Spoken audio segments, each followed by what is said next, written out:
Alright, ladies and gents, we're doing an oil change on a Seadoo Spark today. Customer just dropped this off. So we got the kit right from Bombardier, XPS semi-synthetic 540. First thing I noted was the oil check was pretty tight to get it to do the quarter turn, so through that little hole it took a pretty good grasp to get the quarter turn left before it actually pulled out. We got a new oil filter, and we've got the new replacement O-ring. And as this is extracting with our extractor, we're going to go over here, and down in here, this is our oil filter cover. It's got 3 bolts, unlike the old style that was just one in the center. Hopefully you guys can see that pretty clearly. But there we go. So yeah, those 3 bolts, and away we go. We'll get this drained out. We'll get the new oil put in and filled up, and then we're going to find the adapter to clear the maintenance light on the machine. Alright, couple key notes. You probably want to have a magnet nearby, because you pretty much got to be Houdini to get in there and get those bolts off without dropping anything. And I noticed previous people that changed the oil didn't use the proper tools and got these partially stripped, so it was even extra fun. But when you get the filter out, take note that it's a solid top and an open bottom.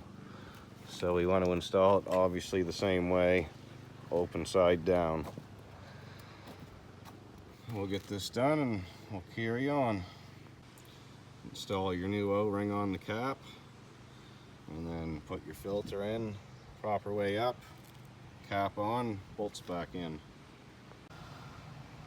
Alright, we got our filter in. All our 3 E8 Torex bolts are tight. Next step is wait for this thing to get it all extracted. And we're going to fill her up, and then we're going to hook the laptop up and clear the maintenance light. Alright, so we got our diagnostic plug hooked up. I got my HP tuner adapter cable plugged up, and then of course my MPVI2. And this plug-in is in a tricky spot, so how can I explain this to you guys? It's super hard to see, but basically there's a tab down in here. This little plug-in plugs into a spot underneath there, and basically if you follow this harness here right above your battery, it'll take you to it. I'll try to get a better view of it for you when I put it back in there and try to give you a more relevant idea, but it's basically pretty much in this area. So anyway, we got this all hooked up. Now we're going to plug the laptop in and go on our software and clear the maintenance light. So now we put our key in, hit the start button once, power up our console, and then press scan, and oh, look at that, it decided to fail. Well guys, a little upsetting. I can scan this machine diagnostically, but HP Tuners does not allow me to clear the maintenance light. I think HP Tuners needs to step up their game on this one, because this is a major problem for what we pay for the software.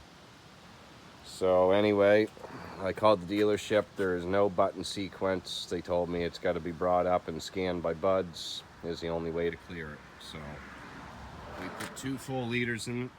We actually extracted a little bit over, so I'm curious, maybe the last time the oil was changed in this machine it wasn't all extracted, but make sure you take your time with these extractors. 540 synthetic is quite thin, and you get a lot of air bubbles when you extract, so make sure you got it all out. Other than that, this thing's ready to go. Hopefully be a somewhat happy customer, even though I couldn't get his maintenance light cleared. And we're done with this Spark for the day.